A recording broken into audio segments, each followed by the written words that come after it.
In case you didn't know, today is Shavuot or Pentecost. I can speak. Pentecost is Shavuot. That is the wheat harvest.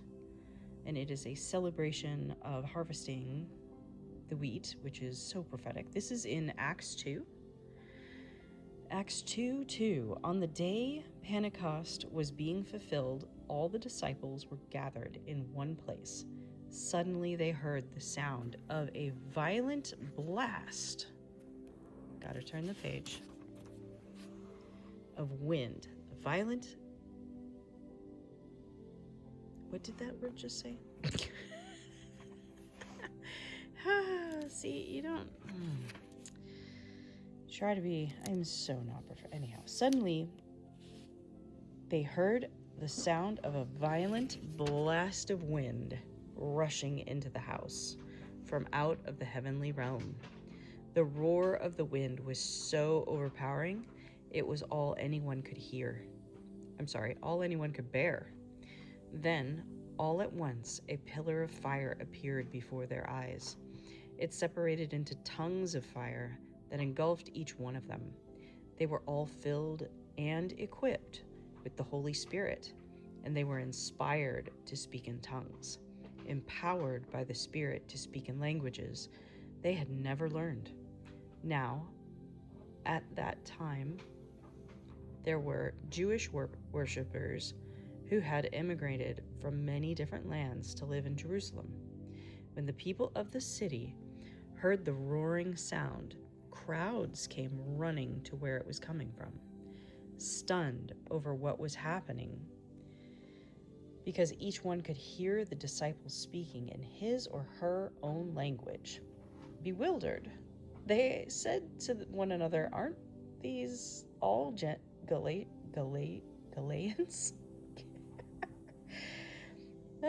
Watch me trip over that. So how is it that we hear them speaking in our own languages? We are northeastern Iranians, northwestern Iranians, Elamites, and those from Mesopotamia, Judea, east central Turkey, and the coastal areas of the Black Sea, Asia, north central Turkey, southern Turkey, Egypt, Libyans, who are neighbors of, I believe that's Cyrene, visitors all over the Roman Empire, both Jews and converts to Judaism, Cretans, Arabs, yet we hear them speaking of God's mighty wonders in our own dialects. They all stood there dumbfounded and astonished, saying to one another, "What is this phenomenon?" But others poked fun at them and said, "They're just drunk on new wine." Peter stood up with the 11 apostles and shouted to the crowd, "Listen carefully, my fellow Jews and residents of Jerusalem. You need to clearly understand what's happening here. These people are not drunk like you think. These people are not drunk like you think they are, for it's only 9 o'clock in the morning. This is the fulfillment of what was prophesied through the prophet Joel. For God says, 'This is what I will do in the last days.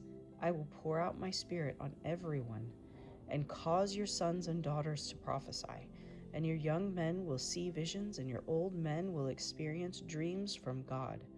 The Holy Spirit will come upon all my servants, men, women alike, and they will prophesy. I will reveal startling signs and wonders in the sky above, and mighty miracles on the earth below. Blood and fire and pillars of clouds will appear, for the sun will be turned dark,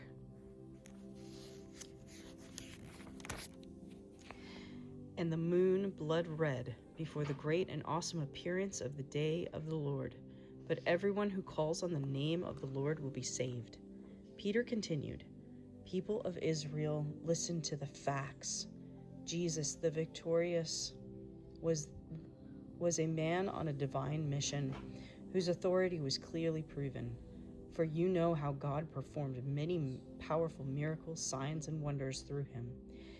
This man's destiny was prearranged, for God knew that Jesus would be handed over to you to be crucified. and that you would execute him on a cross by the hands of the lawless men.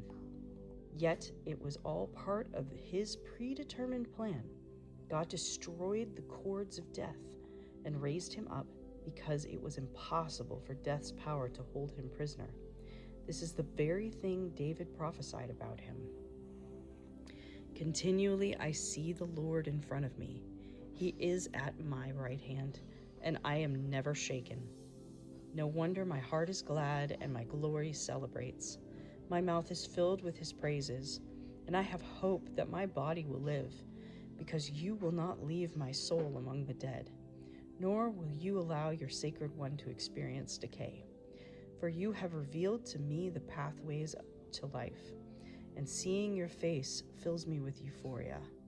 My fellow Jews, I can only tell you there is no doubt that our noted patriarch has both died and been buried in a tomb which remains to this day. So you can see that he is not referring to himself with those words, but as a prophet, he knew God's faithful promise, made with God's unbreakable oath, that one of his descendants would take his throne.